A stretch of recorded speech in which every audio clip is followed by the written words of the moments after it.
Hi everyone, it's QuickyBaby and welcome back to World of Tanks, and I'm currently on the 1.12.1 test server, and I'm going to show you why in the next update of World of Tanks, if Wargaming of course decide that they want this to go into the game, and I can see no reason why they wouldn't want to, non-fully traversable turreted tanks are going to be more fun to play than ever.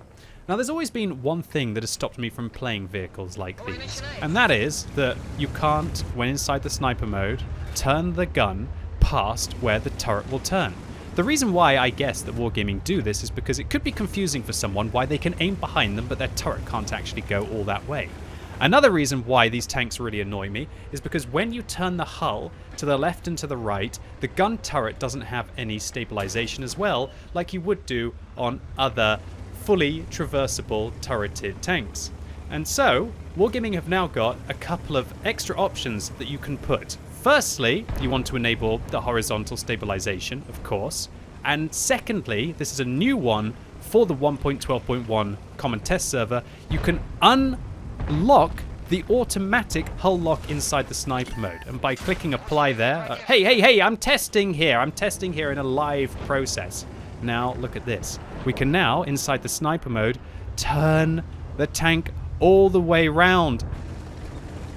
And that means that we can actually look behind us while still being in sniper mode. That's absolutely wild. But here's the most crazy thing as well. Now, when you're inside the sniper mode, and look here, while I turn my tank to the left and to the right, the turret has the horizontal stabilization, so it feels like you're actually playing a medium tank and you can be able to evade your enemy shells or change your direction while still also aiming at the enemy tanks. This is what a medium tank was always about. And so, this is just absolutely going to revolutionize the way that you can play these vehicles. Now, this has actually been in the game for a little while. You have been able to do this but with the aid of a modification. But now, I'm pretty much playing the game without mods these days, considering that my mod pack is, well, the way that I've been playing the game since 2012 with my XVM mod pack is now pretty much all just flat out standard inside World of Tanks. And this is just one more addition that is going to make playing these kinds of tanks just all the better. Now, the K91 is obviously the best example because its turret almost turns all the way round. Pretty much limited at past 90 degrees. It looks like about 100 degrees or 110 degrees to the left and to the right. But there are, oh dear, Renoceronte above me. There are other vehicles as well that will undoubtedly benefit from this change. And what?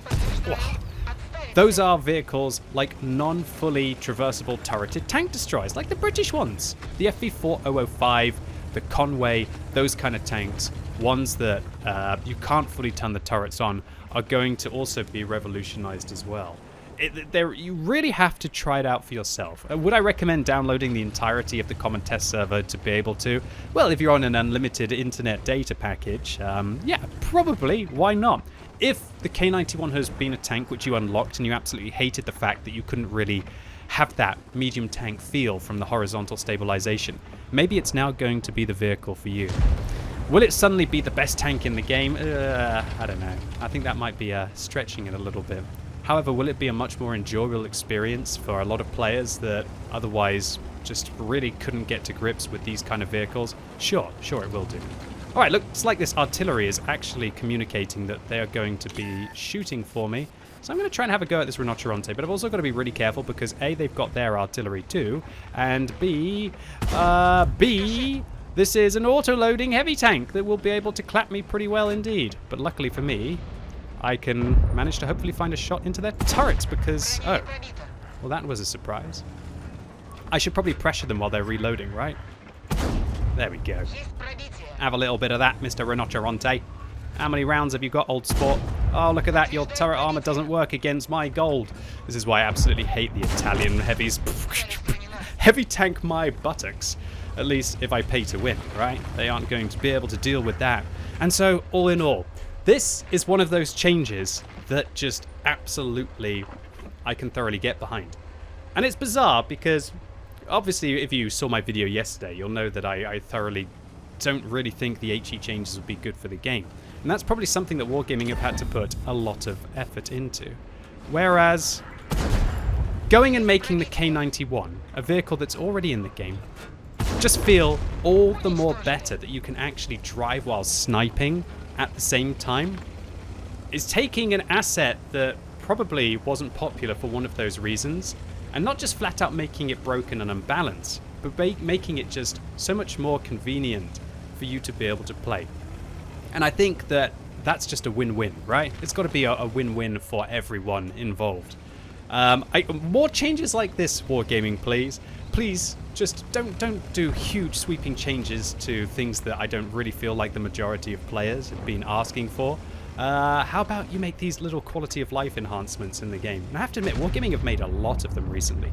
Having the hit bars at the top of the screen, I think that's a pretty cool feature. It's been allowing me to make better decisions. Having the light bulbs so that you can see when your opponents are spotted, when they're no longer spotted, when they're spotted for the first time. I think that that's something that should have been in the game right from the get-go. Now the UI just feels as if you are able to make better and better decisions. Alright, so there was the K91. A slow game. I was trying to talk about all of the features while playing, and maybe that impacted my performance. But yeah, still a good game for the K91, and I felt like I showed you everything that I really wanted to. Okay, now let's also play a tank like, I don't know, let's try the Gorilla. That sounds like a blooming good idea. I think a Gorilla will be an absolutely fantastic vehicle to be able to showcase this. Where is my Gorilla? What's going on? Where's my filters? Are they all broken? Am I on my free-to-play account? Oh no, I'm on my free-to-play account! Okay, now that I found out where all of my tank destroyers have gone, I was in a little bit of a fluster and a bit of a panic there, thinking that somehow maybe I'd lost about 10 tier 10 tank destroyers on my main account. Gosh, that one's a weird one when you don't even know what account you're playing these days in World of Tanks. Right, it's obviously the age, QuickyBaby. Talking about age, goodness gracious, today is my anniversary. Today marks 6 years that I have been married. It's absolutely outrageous. Where does it all go? So of course, it's not only medium tanks that are going to benefit from this. Oh, goodness gracious, what is going on with the test server? We can't WASD. We can only turn our tanks? What is this? Have I like unbound all my keys? Let's take a quick gander. Nope, WASD still works. Oh. Well, at least I can just spin round. Right round. And I can shoot. Okay. Unfortunately, looks like Wargaming servers have gone full potato. What are you doing to me today? So unfortunately, while the test server was trolling me, you still got to see at least with the K91, right? All in all, I think this is a fabulous change to be able to have options that were previously only enabled with mods, now in the game by default, just allows you so much more flexibility. For those of you who are out there who are worried, well, what happens if I sometimes want to lock my hull? You can still do that with your X key by default. I personally have changed it to a side mouse button because that just, I don't use my thumb. Either way, so it's much better for me to use my right thumb on my mouse to be able to, for example, make those quick changes when you're using your EBRs and also when you're using your Swedish tank destroyers. But now you're also going to be able to do that for your non-fully traversable turreted tanks. That's a bit of a mouthful, isn't it? So just a brilliant change by Wargaming. This one's so simple for them to implement. This was all of the content that was on the 1.12.1 test server. I guess they really need us to be able to iron out the bugs.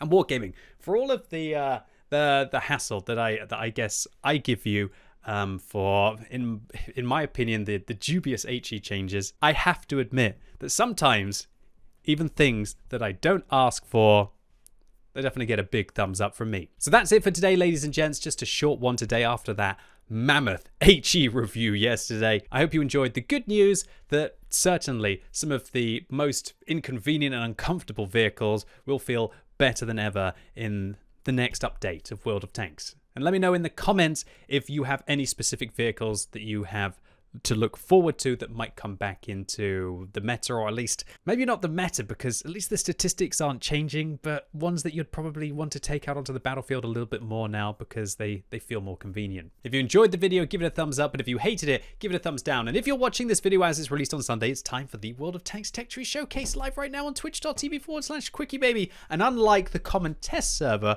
which trolled me in my Gorilla, I'm hopefully not going to let you down today, because I'm going to be making my way up towards the M48a5 Patton. It's my most played tank of all time. So if there's any vehicle that I should know how to play, hopefully it's going to be that one. So come along as I start at tier 1, work my way up to tier 10 to show you what the American medium tank firepower vehicles are all about. And yeah, if you already have the vehicles, maybe you can pick up a few tips and tricks or just laugh at me as I, oh no, play the M3 Lee. At least once today, maybe, possibly, if I'm feeling a little bit spicy. So yeah, really looking forward to seeing all of you live right now on twitch.tv/QuickyBaby. And as always, thank you so much for watching. You've been epic, and hopefully I'll see you soon.